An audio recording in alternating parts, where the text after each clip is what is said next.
រឿងពន្លឺក្រោយព្យុះអនឡាញម៉ាក់វាអញសង្កេតមើលឃើញទេផ្ទះយើងឥឡូវនេះណាវាមិនខុសពីសមរភូមិនៃសង្គ្រាមត្រជាក់នោះទេម្នាក់ឡើងទៅសំងំនៅក្នុងបន្ទប់រៀងខ្លួនថាវងចេញទៅធ្វើការតាំងពីព្រលឹមតលទៅយប់ទើបត្រឡប់មកវិញឯវឌ្ឍនៈវិញអង្គុយស្រែកឡាយក្នុងបន្ទប់ទល់ភ្លឺកូនយើងទាំងពីរនាក់នេះជួបមុខគ្នានៅតុបាយពេលណាគឺត្រូវតែមានរឿងប្រកែកគ្នារហូតខ្ញុំបារម្ភណាស់បងកាលពីមុនពេលកូននៅក្មេងតុអាហារយើងពេញតែដោយស្នាមញញឹមនិងការសើចសប្បាយឥឡូវនេះអាហារដែលខ្ញុំចម្អិនដោយផ្ទាល់ដៃត្រូវទុកឲ្យត្រជាក់ល្ហឹមនៅលើតុគ្មានកូនណាចុះមកញ៉ាំបាយជុំគ្នាទេពួកគេម្នាក់ទាញតែទូរស័ព្ទរួចទិញអីវ៉ាន់ញ៉ាំតាមអនឡាញក្នុងបន្ទប់ខ្ញុំអាណិតបងណាស់ជំងឺលើសឈាមទើបតែរើឡើងវិញកាលពីម្សិលមិញផងបងមិនអីទេប៉ុន្តែបេះដូងបងនេះវាឈឺថាវងជាបងប្រុសច្បងគេធ្វើការធនាគារគិតគូរម៉ត់ចត់រៀបចំជីវិតតាមផ្លូវត្រង់តែរឹងរូសពេកនិងមិនព្រមបើកចិត្តយល់ពីប្អូនចំណែកវឌ្ឍនៈគឺជាក្មេងជំនាន់ថ្មីតែក៏មានសមត្ថភាពរកលុយតាមរបៀបរបស់គេតែវឌ្ឍនៈក៏មានអំនួតជ្រុលពេករហូតមើលរំលងការតស៊ូរបស់បងប្រុសគ្រួសារដែលគ្មានសាមគ្គីភាពបែបនេះណាតើឲ្យបងដេកលក់ស្ងប់ខួរក្បាលដល់របៀបណាទៅចុះយើងគួរធ្វើយ៉ាងណាទៅបងបើប្រដៅថាវងគេថាគេធ្វើត្រូវតាមច្បាប់ទម្លាប់បើប្រដៅវឌ្ឍនៈគេថាពួកយើងបុរាណមិនទាន់សម័យខ្ញុំខ្លាចថ្ងៃណាមួយគម្លាតគំនិតនេះនឹងបំបែកបងប្អូនបង្កើតគេទាំងពីរនេះឲ្យខ្លាចជាអ្នកដទៃយើងមិនអាចបណ្ដោយឲ្យរឿងនេះបន្តទៅទៀតបានទេបងជឿថាវងនៅតែស្រឡាញ់ប្អូនហើយវឌ្ឍនៈក៏គោរពបងដែរគ្រាន់តែអំនួតនឹងការចង់ឈ្នះរៀងខ្លួនកំពុងតែបាំងភ្នែកពួកគេល្ងាចនេះបងនឹងព្យាយាមឲ្យពួកគេមកអង្គុយតុបាយជាមួយគ្នាឲ្យទាល់តែបានសំឡេងទ្វាររបងក៏បើកឡើងថាវងដើរកាន់កាបូបការងារចូលមកក្នុងផ្ទះដោយទឹកមុខស្ងប់ស្ងាត់ចំពេលដែលវឌ្ឍនៈដែលចុះពីលើជណ្ដើរទាំងដៃកាន់ទូរស័ព្ទនៅលើតុអាហារក្នុងផ្ទះបាយដ៏ទាន់សម័យឯនោះវិញម្ហូបអាហារក្តៅជាច្រើនមុខត្រូវបានរៀបចំយ៉ាងមានរបៀបរៀបរយលោកដុល្លារនិងអ្នកស្រីសោភ័ណ្ឌអង្គុយនៅចុងតុសងខាងថាវងអង្គុយក្នុងឈុតធ្វើការការិយាល័យដៃកាន់ស្លាបព្រាដោយមានរបៀបរៀបរយចំណែកវឌ្ឍនៈអង្គុយទល់មុខដៃចុចទូរស័ព្ទឥតឈប់ឈរ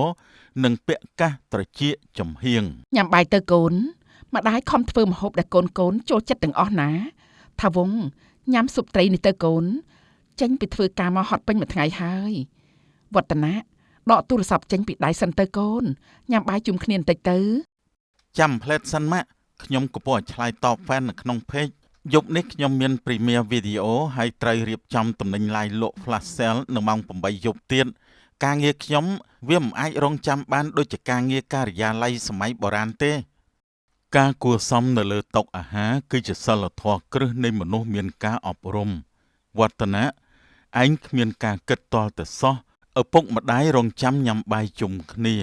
ប៉ុន្តែឯងគិតតែពីអេក្រង់ទូរស័ព្ទស្រែកឡាយលក់អីវ៉ាន់និងធ្វើវីដេអូឡាប់ឥតប្រយោជន៍វីដេអូឡាប់ដែលបងឯងនិយាយនឹងហើយដែលរកចំណូលបានរាប់ពាន់ដុល្លារក្នុងមួយខែនោះបងឯងធ្វើការធនាគារអង្គុយចាំតែម៉ោងចេញធ្វើការម៉ោងចូលផ្ទះប្រាក់ខែថេរធ្វើការមួយខែពេលខ្លះមិនស្មើខ្ញុំឡាយលក់តែ2ថ្ងៃផងបងឯងរស់នៅក្នុងសម័យបុរាណពេកហើយលបងភាពជោគជ័យដែលគ្មានគ្រឹះច្បាស់លាស់វាមិនថិតថេរទេលុយដែលឯងរកបានពីការស្រែកឡាយ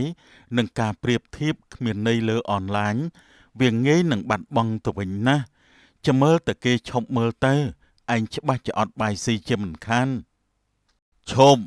ឈប់និយាយភ្លាមទៅកូនទាំងពីរតុអាហារដែលធ្លាប់តែមានសេចក្តីសុខឥឡូវក៏คล้ายជាកន្លែងប្រកែកគ្នារាល់ថ្ងៃពួកឯងមិនគិតពីចិត្តឪពុកម្ដាយខ្លះទេអី បងកំខឹងអីប្រយ័ត្នលើឈាមឬឡើងកូនណាឈប់ឆ្លោះគ្នាទៅម៉ាក់សុំវល់ណា ខ្ញុំមិនចង់ឆ្លោះទេម៉ាក់តែមកពីបងធវងតែងតែមើងងាយការងាររបស់ខ្ញុំឈប់ញ៉ាំហើយម៉ាក់វឌ្ឍនៈទាញយកទូរស័ព្ទរួចទាំងដៃជើងធ្ងន់ទៅបន្ទប់នៅឯជាន់លើខ្ញុំសុំទោសប៉ានិងម៉ាក់ផង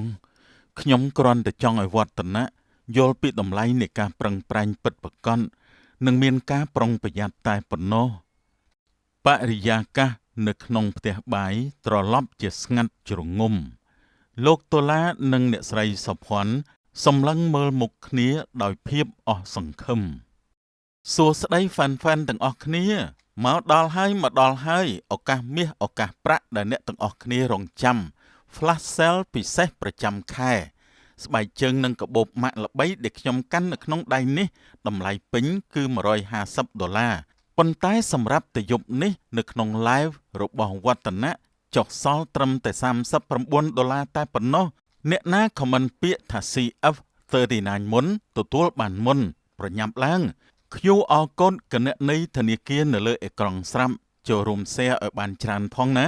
មើលចុះត្រឹមតែ10នាទីចំនួនអ្នកមើលការ live មានរហូតដល់ទៅ15,000 អ្នកកំពុងតែមើលវឌ្ឍនៈទះដៃអបអរសាទរខណៈចំនួនអ្នកទស្សនានិង comment កំពុងកើនឡើងយ៉ាងរហ័សភ្លាមនោះអេក្រង់កុំព្យូទ័រនិងទូរស័ព្ទរបស់វឌ្ឍនៈចាប់ផ្ដើមមានបញ្ហាភ្លាម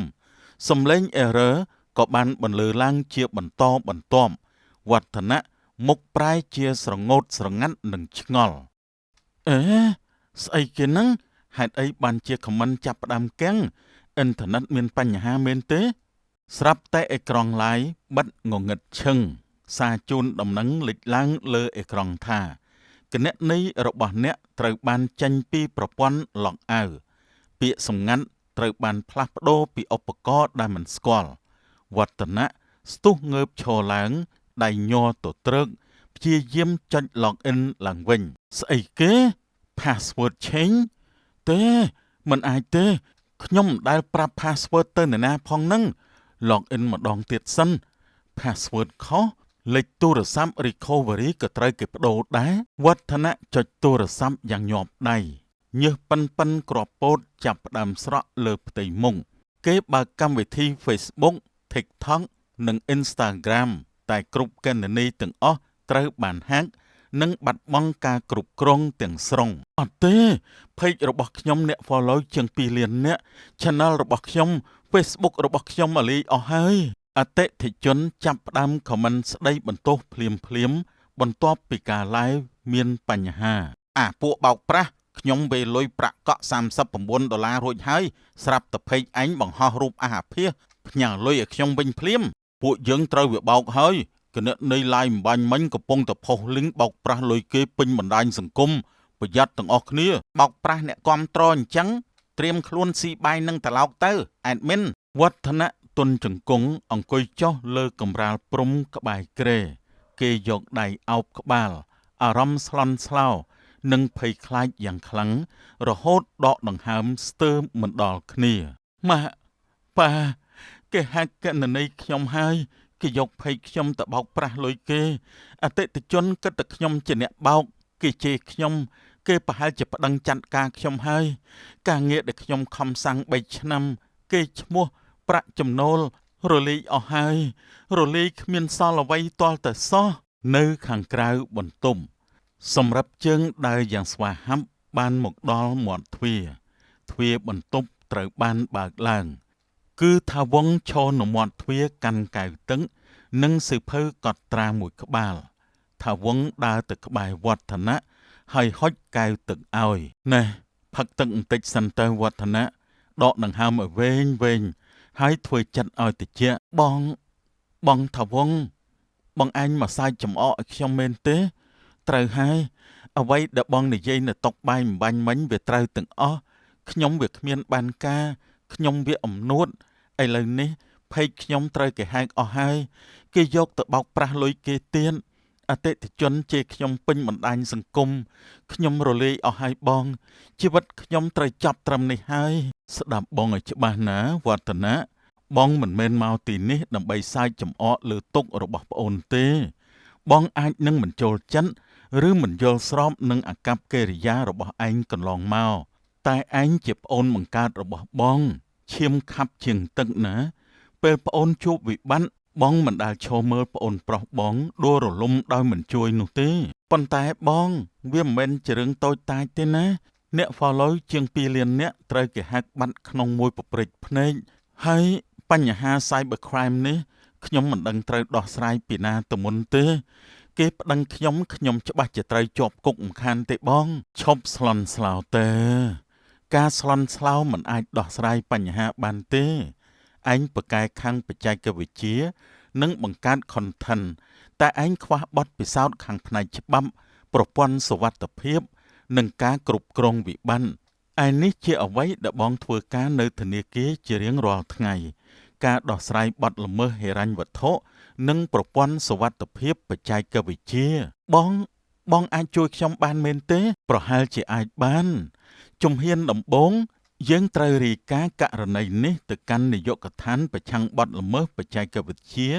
Anti-Cybercrime Department ជំហានទី2យើងត្រូវប្រមូលភស្តុតាងនិងប្រកាសព័ត៌មានជាបន្ទាន់ជំហានទី3ទំនាក់ទំនងផ្ទាល់ជាមួយតំណាងផ្នែកសុផាន់របស់បណ្ដាញសង្គមប្រចាំតំបន់ដើម្បីស្នើសុំការបិទគណនីនោះភ្លាមៗកុំឲ្យ hacker យកទៅប្រើប្រាស់បោកប្រាស់គេបន្តចុះរឿងអតិថិជនដែលវេលុយប្រាក់កក់ទៅឲ្យ hacker នោះវិញនោះបងគេកំពុងតែជេរនឹងទារប្រាក់កក់វិញពេញគ្រប់ចាំបងជួយពិនិត្យមើលនិងធ្វើលិខិតផ្លូវការទៅកាន់ធនាគារដៃគូឲ្យបង្កកគណនី hacker នោះជាបន្ទាន់ចំណែកឯងត្រូវប្រមូលស្មារតីឡើងវិញប្រើប្រាស់ channel បំរុង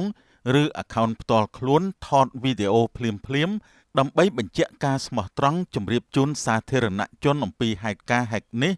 និងសុំទោសចំពោះការភ័ន្តច្រឡំបងខ្ញុំសុំទោសកន្លងមកខ្ញុំតែងតែគិតថាបងជាមនុស្សដែលមិនទាន់សម័យកាលគ្មានចេះអីពីពិភពអនឡាញទេតែពេលនេះទើបខ្ញុំដឹងថាបទពិសោធន៍ភាពហ្មត់ចត់និងចំណេះដឹងផ្នែកច្បាប់របស់បងវាមានតម្លៃមហាសាលប៉ុណ្ណារឿងអតីតកាលទុកម្លែងសិនទៅពិភពលោកថ្មីរបស់ឯងគឺវាលឿនណាស់ប៉ុន្តែបើគ្មានគ្រឹះរឹងមាំនិងខែលការពារផ្នែកច្បាប់ទេល្បឿននោះនឹងធ្វើឲ្យឯងដួលដោយគ្មានអ្វីតោងសង្គ្រោះបានទេឥឡូវនេះយក laptop របស់ឯងមកយើងមានការងារត្រូវធ្វើពេញមួយយប់ហើយបាទបងខ្ញុំរៀនអីហើយខ្ញុំនឹងធ្វើតាមការណែនាំរបស់បងទាំងអស់